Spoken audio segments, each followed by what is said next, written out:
Bonjour, monsieur Montgillon. Bonjour Gérard. Tu me vois aujourd'hui? Je peux te tutoyer, Patrick, mais soyons réalistes, nous ne sommes pas du même bord. Tu peux préciser ta pensée? Je ne comprends pas bien. Nous sommes là tous les deux pour présenter qualité, RSE.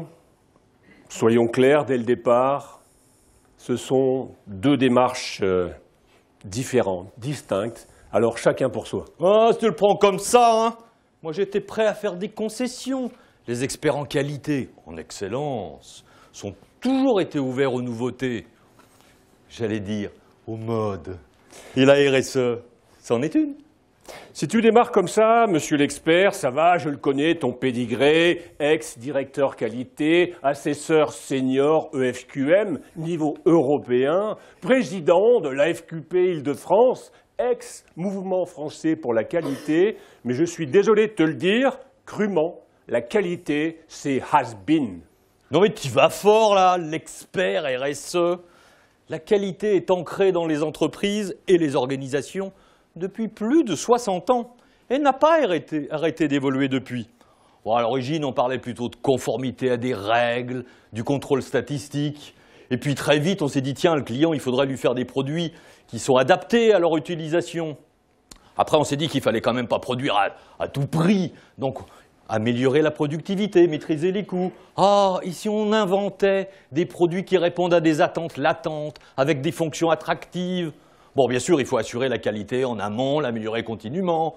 Maintenant, viser la performance dans tous les domaines, dépasser la satisfaction, enchanter les clients, les enthousiasmer. Et puis, Fabrice le disait, il faut accélérer le rythme des progrès partout, tout le temps. Le progrès, pourquoi? Pour qui, Patrick? Améliorer la satisfaction du client, Gérard. Du client, qui représente la première ligne d'un compte de résultats. Et le résultat, c'est vital pour l'entreprise. Tu le sais, ça? Un client, il a des exigences. Et quand il est satisfait par les produits et les services, il revient. Et quand il est enchanté, c'est encore mieux. Hein, l'enchantement des clients. Regarde ça, dans quelle mesure votre client est-il prêt à recommander votre entreprise, un collègue ou un ami? Ah, le MIT, regarde bien Gérard. La question ultime créée par Frederick Reichheld, chercheur au MIT. Et ça a donné naissance à un indicateur, le Net Promoter Score. Alors comment ça se calcule, le Net Promoter Score? Regardons. Vous allez mesurer la différence entre les promoteurs, tous ceux qui répondent 9 et 10, dans quelle mesure je vais recommander, 9 et 10. Et puis, vous allez regarder les détracteurs, ceux qui répondent 0 à 6. Vous faites la différence entre les promoteurs et les détracteurs. Et là, vous avez le Net Promoter Score. Tiens, par exemple, Apple, 76 de Net Promoter Score. Voilà une mesure de l'enchantement des clients. Mais je la connais, cette rengaine, Patrick, et je l'ai même déclamée quand j'étais commercial. Monsieur le client, vous êtes le roi. Vous êtes le phénix des hôtes de ces bois. Mais quand vous êtes parti, monsieur le client, et quand moi je me retrouve devant le conseil d'administration, là, on me demande de la marge. De la marge. Et ça, c'est un schéma des années 80. Le client est roi, l'actionnaire est tout puissant, et le salarié obtempère. Tu caricatures, Gérard. C'est ton schéma, là, qui est has-been, du coup. Parce que si tu raisonnes en performance globale, par exemple dans un référentiel type EFQM, European Foundation for Quality Management, d'excellence managériale en général, tu t'intéresses à au moins 4 parties prenantes principales. Alors les actionnaires, qui regardent si les intentions stratégiques sont satisfaites, mais aussi les clients, qui reçoivent les produits et les services, qui achètent. Bien sûr, le personnel, motivé, enthousiaste, et toute la société en général. 4 parties prenantes.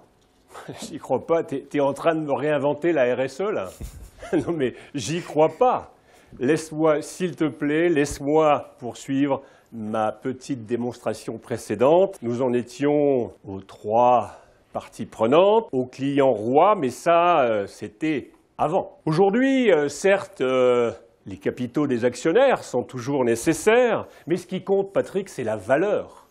La valeur des clients, certes, mais aussi la valeur des salariés, la valeur des fournisseurs, pas des esclaves asservis, des partenaires, Patrick, des partenaires. Et l'écolo, je sais que tu vas me parler d'âme nature, je le sens. Et l'État, c'est une aide au développement peut-être? L'État, c'est en tout cas une partie prenante incontournable qui fait partie de l'environnement sociétal de l'organisation, cher ami. Mais bon sang, les sociétos, là. Attention à ce que tu dis. Hein. Faudrait peut-être voir les choses en face. On n'est pas à Rio, à Cancun, à Copenhague. Hein. On est dans l'entreprise. Facile. On est au MEDEF, Mouvement des entreprises de France, Gérard. Tu as juste oublié un prérequis, sine qua non. Pour durer, une entreprise doit être profitable, les actionnaires, avoir des clients satisfaits, enchantés même. Et donc c'est vrai, des salariés motivés, satisfaits, et même des fournisseurs et des partenaires satisfaits. C'est exactement ce que dit le FQM, référentiel européen, et aussi la norme qualité ISO 9001. Alors là, Patrick, tu n'aurais peut-être pas dû me citer ISO. Elle a quel âge, ta 9001? Bientôt 27 ans. Pas de première jeunesse pour une norme quand même. Elle a été liftée, c'est vrai, reliftée, mais en revanche, ISO 26000, novembre 2010, un peu plus proche, non? Tu la connais? Non, tu la connais pas, bien sûr. Tu la connais pas. Alors, je reviens à ton petit focus sur l'entreprise parce que je commence à être un petit peu nerveux, là, Patrick. Tu m'as traité d'écolo. Tu m'as traité de sociétos, et tu m'as parlé du développement durable des entreprises. Et oui, parce que le développement durable des utopistes, très peu pour moi.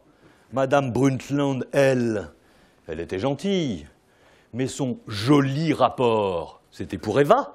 Elle est bonne, ta blague, oui.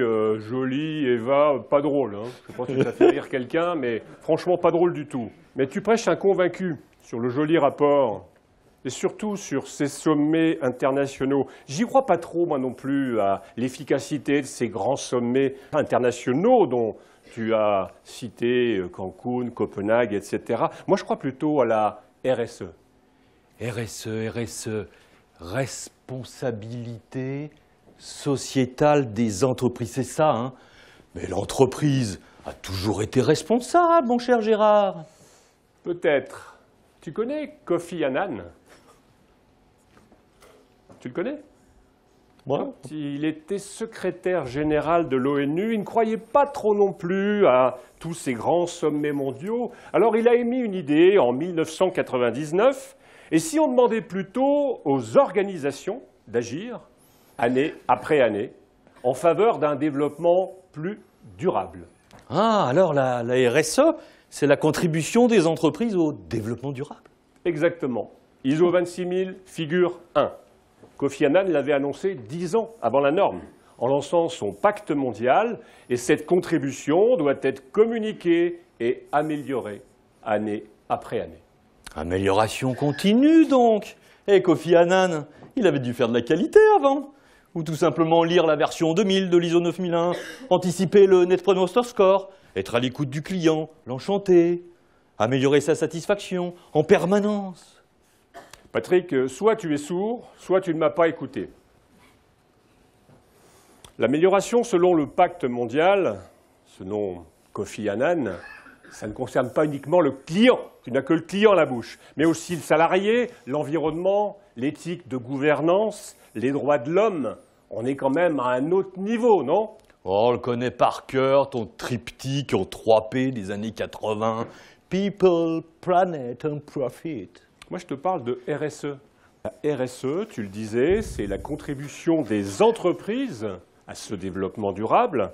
Et c'est tout simplement la maîtrise de leurs impacts sur, certes, les clients, les consommateurs, mais les clients en général qui ont des exigences, tu l'as dit, mais aussi les salariés, leurs droits de travailleurs, leurs droits d'hommes et de femmes, et également les fournisseurs, et finalement toutes les parties prenantes au sein de la société en général. Ah, c'est joli ces coloriages, hein. Mais là, je te le répète, ce n'est pas nouveau cette réflexion de toutes les parties prenantes. Je sens que tu vas me parler de qualité totale. Un peu dépassé dans le TQM. Excuse-moi. C'est objectif, Gérard. En 87, l'année même où Madame Brundtland présentait son fameux rapport, était publiée la première version de la première norme d'excellence, ISO 9004. Et tu sais comment elle a été renommée en 2009? C'est rien, qualité totale, total quality. Non, la performance durable grâce au management par la qualité. Tu le vois le schéma là? Je le vois. Est-ce que tu le vois, toi? Non, j'ai juste reformaté le schéma de l'ISO 9004, enfin, pour que tu le comprennes, quoi. Oui, parce qu'en fait, tu as repris mon schéma et tu l'as retitré, simplement. Ouais. Tu lis quoi? Parties intéressées, toutes les parties intéressées dans l'environnement de l'organisation. Je souris, Patrick, quand on se voit chez moi, et je vais te surprendre. Ta fameuse norme, la 9004, je la connais. Je la connais et elle n'a pas marché. Qui connaît dans cette salle ISO 9004? Excuse-moi. Alors, quand tu parles de performance globale, Patrick, parlons plutôt, si on parle de normes non certifiables, si on parle de normes sociétales, citons la norme de référence en responsabilité sociétale ISO 26000, Patrick. Et bien sûr, ISO 26000, c'est compatible avec tous ces textes? Rappelle-toi le pacte mondial, premier référentiel de RSE, avec d'autres référentiels, les indicateurs du GRI, les principes de l'OCDE, les conventions de l'OIT et tous les textes et les normes de reporting extra-financier. Et donc, tu me disais? Tout ça compatible alors, c'est tout compatible. Eh oui, bien vu, non? Ah, ok Gérard, hein, il est fort, hein, un bon point pour toi. Manager par la qualité, je te le répète, accepter l'innovation et les évolutions de notre environnement. Belle concession, n'est-ce pas? Mais est-ce que toi, tu pourras en faire une de concession? Je vais commencer par te remercier, Patrick, parce que je savais que tu reconnaîtrais un texte qui a été élaboré en 5 années par une centaine de pays, représenté par de multiples parties prenantes, les entreprises, les syndicats, les pouvoirs publics, les associations, les ONG, les consommateurs, etc. Ok, je connais le processus normatif, merci, d'autres aussi d'ailleurs. C'est justement la concession que je te demande.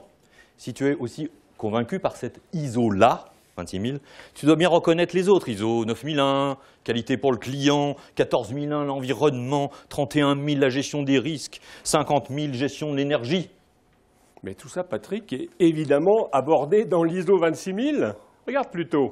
7 thèmes, les questions centrales, qui peuvent se décliner en 36 domaines d'action possibles, qui touchent aux salariés, à l'environnement, au territoire et au centre, à la gouvernance, et donc à la politique, à la stratégie, à la gestion des risques, à l'éthique.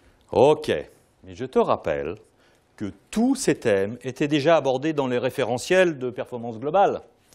Par exemple, le FQM 1988. Gouvernance, c'est leadership en termes d'excellence, par exemple, le FQM.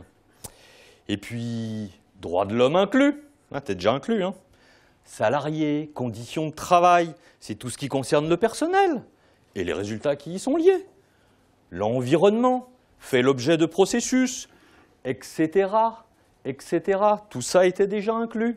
Mais ton EFQM, là, comme ta norme ISO 4, machin, de 87, l'excellence, d'une façon générale, sont très peu connues en France. Qui connaît l'excellence?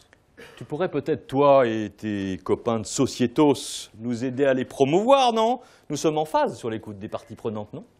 Et Patrick, sans jouer les grands seigneurs, je vais te la lâcher, ma concession. Ah. Si nous parlons de création de valeur partagée par les parties prenantes, ça n'est pas de moi, mais de Michael Porter, Harvard.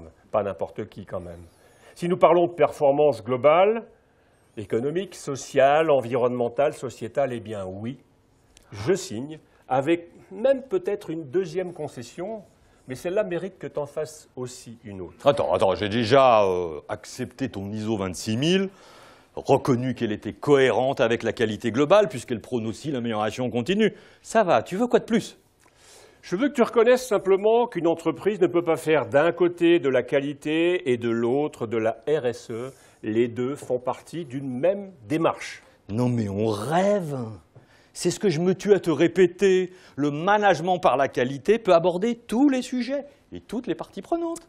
Alors Patrick, je vais m'y prendre différemment, puisque le dialogue avec les parties prenantes est un principe fondamental de RSE. Je vais dialoguer avec toi, Patrick. Tu représentes pour moi une partie prenante importante, celle de la qualité managériale, celle de la qualité opérationnelle, celle de la qualité tout court. Je vais dialoguer avec toi, Patrick. Merci.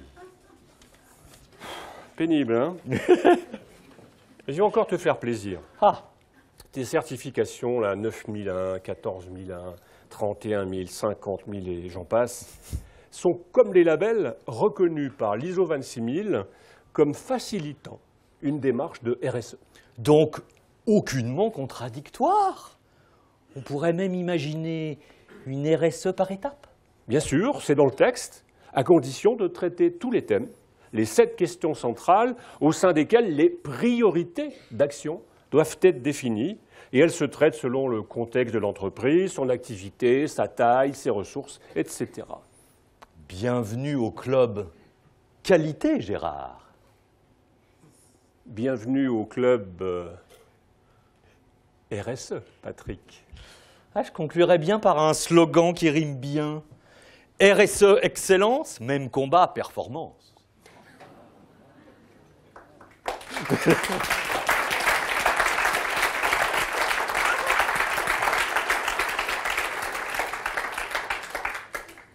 Moi, c'est un peu plus, tu vois, collectif, un peu presque poétique finalement aussi, hein. Allons-y tous ensemble, le progrès nous rassemble.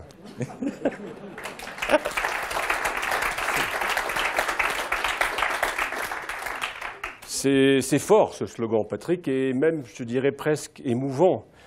Je te le propose de le refaire en chœur, en chœur.